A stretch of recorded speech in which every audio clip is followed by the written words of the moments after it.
Hello everyone, welcome back to agri roots. आज का हमारा टॉपिक है बायो फर्टिलाइजर्स। जैसे नाम सजेस्ट करता है, बायो फर्टिलाइजर्स एक तरह के नेचुरल फर्टिलाइजर्स होते हैं जिनमें हम अलग अलग तरह के माइक्रोब्स जैसे कि बैक्टीरिया हो गया, फंगाई हो गया, एल्गी हो गया, इन सभी को हम यूज़ करते हैं ताकि सॉइल में जो न्यूट्रिएंट्स की अवेलेबिलिटी है वो इंक्रीज़ हो सके और सॉइल की फर्टिलिटी इन्हांस हो सके। अनलाइक केमिकल फर्टिलाइजर्स, जो ये बायो फर्टिलाइजर्स होते हैं, ये इको फ्रेंडली होते हैं, सस्टेनेबल होते हैं और उसके साथ साथ कॉस्ट इफ़ेक्टिव भी होते हैं। जो ये बायो फर्टिलाइजर्स होते हैं, ये सॉइल में न्यूट्रिएंट्स की अवेलेबिलिटी इंक्रीज करते हैं in the form of nitrogen fixation. Nitrogen fixation में जनरली जो अलग अलग तरह के माइक्रोब्स होते हैं जैसे कि राइजोबियम हो गया, अजोटोबैक्टर हो गया, ये सभी नाइट्रोजन को एयर से कैप्चर करते हैं और उसे ऐसी फॉर्म में कन्वर्ट करते हैं जैसे कि अमोनिया हो गया या फिर नाइट्रेट हो गया, जिसकी वजह से प्लांट उसको ईजिली अपटेक कर सके और जो नाइट्रोजन की अवेलेबिलिटी है प्लांट की ग्रोथ के लिए वो इंक्रीज हो सके। इसके अलावा कुछ बायो फर्टिलाइजर्स होते हैं जो फॉस्फोरस सॉल्युबलाइजर्स की तरह एक्ट करते हैं। ये फॉस्फोरस सॉल्युबलाइजर्स जनरली जो इनसॉल्युबल फॉस्फोरस कंपाउंड्स होते हैं उनको सॉल्युबल फॉर्म में कन्वर्ट करते हैं ताकि प्लांट्स के लिए उन्हें एब्जॉर्ब करना इजी हो सके। जैसे इसमें सीडोमोनास होते हैं और एस्परजिलस। इसके अलावा माइकोराइजा,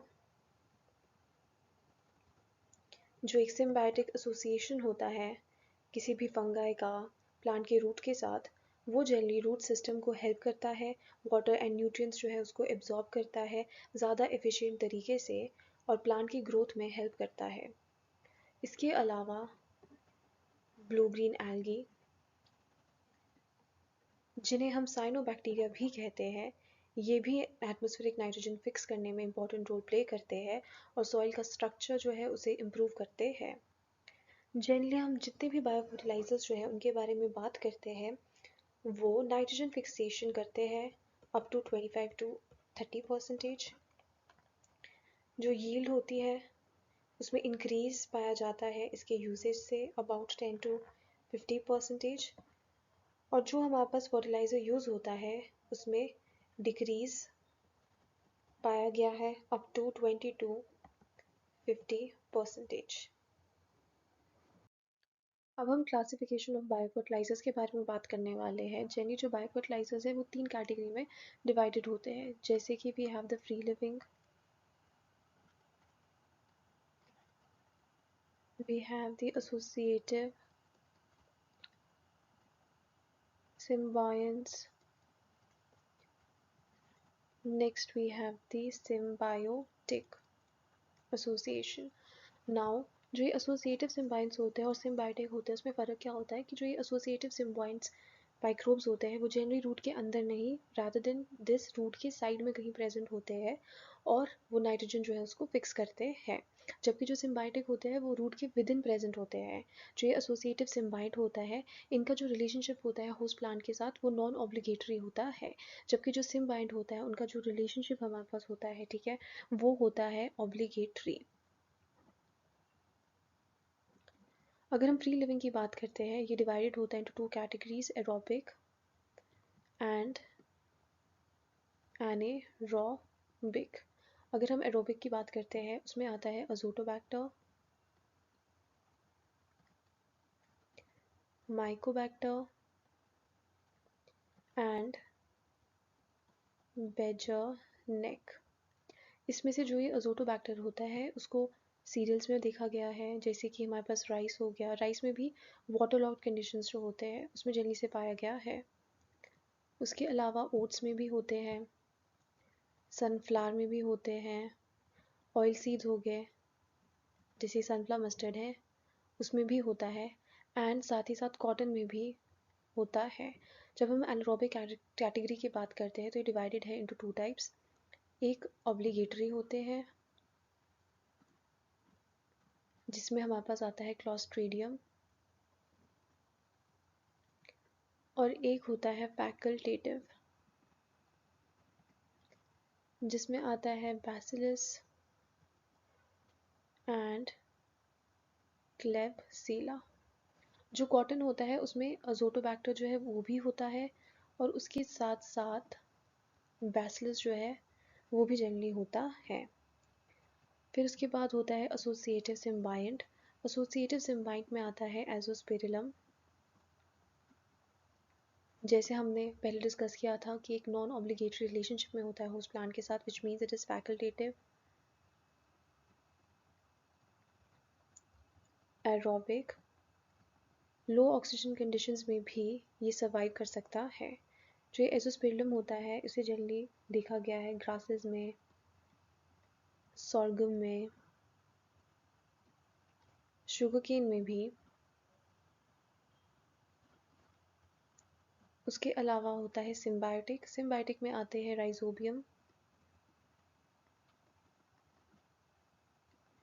एनिबीना एंड फ्रैंकिया। जो राइजोबियम होता है वो जनरली रूट में नोड्यूल फॉर्मेशन करता है, एनिबीना स्टेम नोड्यूल फॉर्मेशन करता है, और फ्रैंकिया भी रूट नोड्यूल फॉर्मेशन जो है करता है। राइजोबियम एसोसिएशन में होता है विद द लेग्यूमिनस क्रॉप्स, एनिबीना होता है विद अजोला जो एक तरह का फर्न होता है इन राइस, और फ्रैंकिया होता है विद कजूरिया। जो राइजोबियम होता है एक तरह का बैक्टीरिया है। जो एनिबीना होता है वो ब्लू ग्रीन एल्गी होता है, और जो फ्रैंकिया होता है ये एक्टिनोमाइसीट होता है। इसके अलावा अगर हम मिलेट्स की भी बात करते हैं तो मिलेट्स में एजोटोबैक्टर होता है, राइजोबियम जो है वो भी होता है। कॉटन में होता है Azotobacter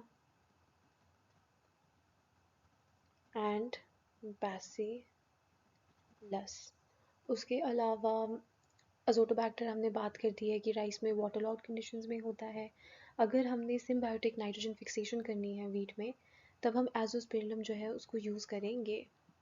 I write it here, symbiotic nitrogen fixation in wheat. तो जो ये कैटेगराइजेशन है ये बहुत ज़्यादा ज़रूरी है, एग्जाम में डायरेक्ट क्वेश्चंस आ जाते हैं। That which one of the following is an anaerobic free living biofertilizer. तो हम बोल देंगे कि क्लोस्ट्रीडियम होता है। कभी कभार एग्जाम में ऐसा आ सकता है कि which is the biofertilizer which is capable of surviving in low oxygen conditions. अगर हमारे पास ऐसा क्वेश्चन आता है तो उसका आंसर हो जाता है एजोस्पेरिलम। ये ध्यान रखना बहुत ज़्यादा ज़रूरी है कि एसोसिएटिव सिम्बाइंट कौन सा है और सिम्बायोटिक रिलेशनशिप में कौन सा है। कभी कभार ये आ जाता है which is the actinomycete which is involve in the symbiotic relationship with Casuarina, so that would be Frankia. Anabaena में स्टेम नोडुलेशन होता है। तो इस टॉपिक से एग्ज़ाम्स में क्वेश्चंस पूछना बहुत ज़्यादा कॉमन है, सो इसके थरो होना बहुत ज़्यादा ज़रूरी है। अब इन सारी चीज़ों के अलावा कभी कभार एग्जामिनर डायरेक्टली क्वेश्चन कर देता है that which of the following are phosphorus solubilizers, या फिर which of the following are sulphur solubilizers. तो हमें उनके नाम के बारे में पता होना बहुत ज़्यादा ज़रूरी है। जैसे फॉस्फोरस सॉल्युबलाइजर्स जो होती है उसकी कैटेगरी में we have bacillus, we have penicillium, we have Aspergillus,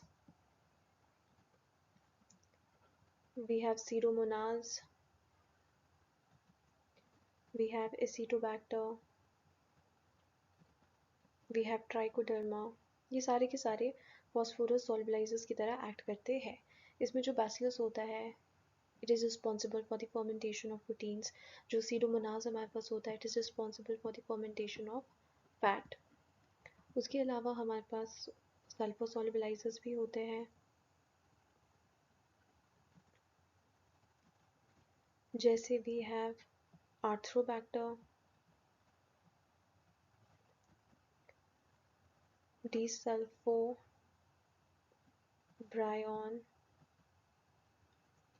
then we have the Thiobacillus.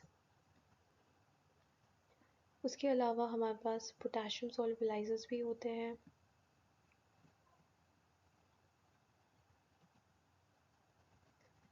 जैसे वी हैव प्रिचूरिया, ऑरेंजिया। हमें पता है कि जो नाइट्रोजन फिक्सेशन होता है वो लेग्यूमिनस क्रॉप्स जो है उसे करते हैं।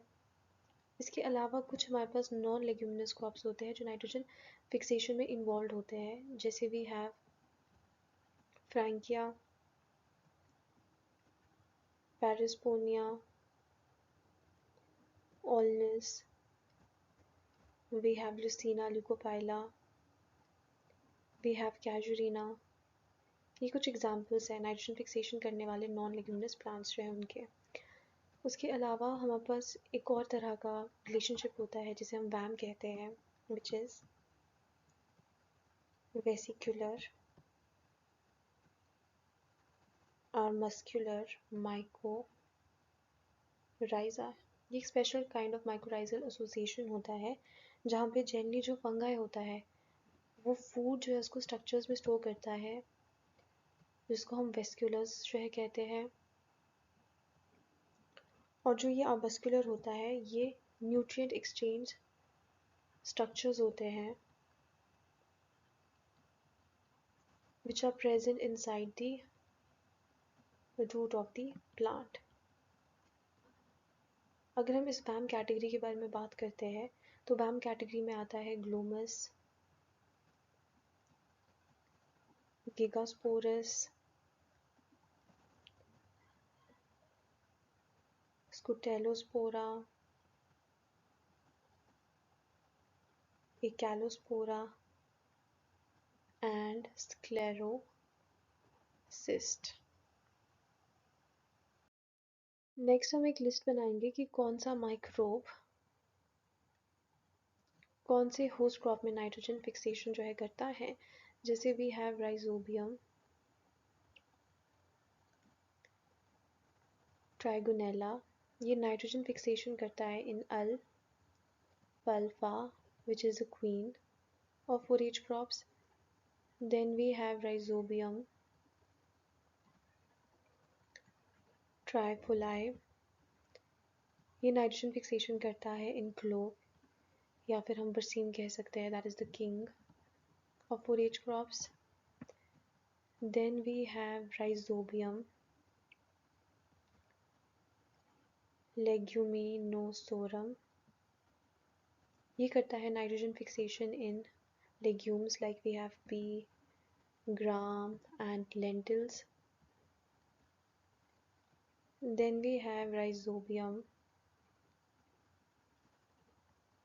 japonicum, ये नाइट्रोजन फिक्सेशन करता है in soybean,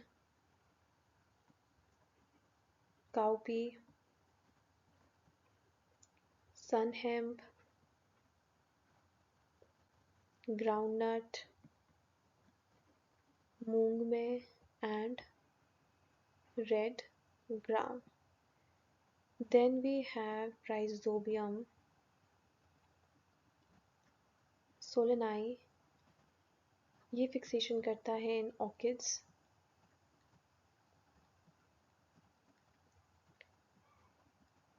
Then we have Rhizobium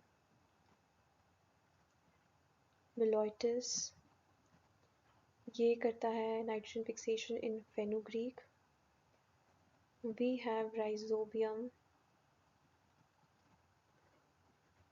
lupini, ये करता है fixation in lupin. Then we have Rhizobium phasuli, ये करता है fixation in rajma and in beans. एक और हमारे पास होता है राइजोबियम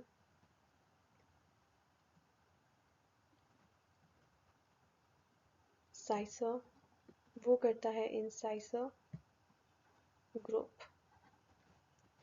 जब हम इस राइजोबियम ट्राइगोनेला की बात करता है जो नाइट्रोजन फिक्सेशन अल्फाल्फा में करता है, ये generally 100 to 150 kilogram nitrogen fix करता है पर हेक्टेयर। जो राइजोबियम ट्राइपोलाई करता है 130 किलोग्राम पर हेक्टेयर। जो राइजोबियम लेग्यूमिनिसोरम होता है वो करता है 60 to 120 किलोग्राम पर हेक्टेयर। उसके अलावा अगर हम राइजोबियम जपोनिकम की बात करते हैं, वो करता है about 57 to 105 kilogram per hectare nitrogen fixation. इसके अलावा अगर हम साइसो ग्रुप की बात करते हैं तो वो जनरली करता है about 75 to 117 kilogram nitrogen fixation per hectare. और अगर हम ल्यूपिन ग्रुप की बात करते हैं तो उसमें राइजोबियम ल्यूपिनी जो है वो करता है 70 to 90 kilogram per hectare nitrogen fixation. तो ये बहुत ज़्यादा इम्पॉर्टेंट हो जाता है। आपको पता है अब क्वीन में करेगा राइजोबियम ट्राइगोनेला, किंग में करेगा राइजोबियम ट्राइफोली। अगर हम पी की बात करते हैं तो उसमें है लेग्यूमिनिसोरम। और अगर हम राजमा की बात करते हैं, बीन्स की बात करते हैं, तब है फेजुली। अगर हमारे पास मूंग की हम बात करते हैं, रेड ग्राम की बात करते हैं, तब हमारे पास है राइजोबियम जपोनिकम। बट अगर हम लेंटिल्स की बात करते हैं, ग्राम्स की बात करते हैं, तो राइजोबियम लेग्यूमिनोसोरम। अगर हम बीन्स की बात करेंगे तो होगा राइजोबियम फेजुली। और जब हम इस नाइट्रोजन फिक्सेशन की हम बात ही कर रहे हैं, जनरली अगर हम एक पैकेट की बात करें, बायो फर्टिलाइज़र के एक पैकेट की बात करें, तो एक पैकेट जो होता है वो अबाउट 200 ग्राम्स का होता है। And this 200 gram is sufficient for 10 kilogram of seeds. तो अगर हमारे एक हेक्टेयर में बायो फर्टिलाइजर्स अप्लाई करने हैं तो about 3 packets of bio fertilizers per hectare would be required. इसके अलावा जो नाइट्रोजन फिक्सिंग जीन्स होती है उन्हें हम निफ जीन्स कहते हैं। जो नाइट्रोजन फिक्सिंग एंजाइम होता है वो नाइट्रोजनेज होता है। और नाइट्रोजन फिक्सेशन में जो न्यूट्रिएंट रिक्वायर्ड होता है वो मोलिब्डेनम जो है होता है। कोफैक्टर जो होता है उसमें कोबाल्ट होता है। और जब हम इस नाइट्रोजन फिक्सेशन की बात करते हैं तो जो ये नाइट्रोजन फिक्सेशन होता है उसमें नोड्यूल फॉर्मेशन जो है वो अबाउट 25 डिग्री सेल्सियस में होता है। और इस नोड्यूल फॉर्मेशन के लिए आयरन एंड मोलिब्डेनम की सबसे ज़्यादा रिक्वायरमेंट जो है वो प्लांट को होती है।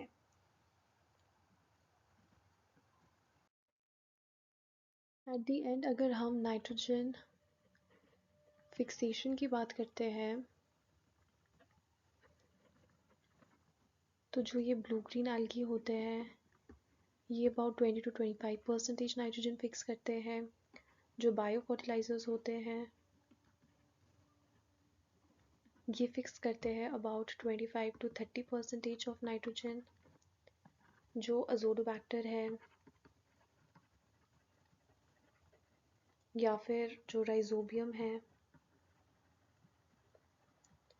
ये दोनों फिक्स करते हैं about 20 to 40% of nitrogen. Generally market में जो बायो फर्टिलाइजर्स है ये इकोलिक्स के नाम से या फिर इकोमैक्स के नाम से बहुत ज़्यादा फेमस होते हैं। एंड 3 पैकेट्स पर हेक्टेयर जो होती है उसकी रिक्वायरमेंट रहती है। इसके अलावा जो ये बायो फर्टिलाइजर्स होते हैं ये 10 to 50% यील्ड को इंक्रीज़ करते हैं एंड 20 to 50% फर्टिलाइज़र यूज़ जो है उसको डिक्रीज़ करते हैं। So that's all for today. Do not forget to like, share and subscribe for more such videos. Thank you.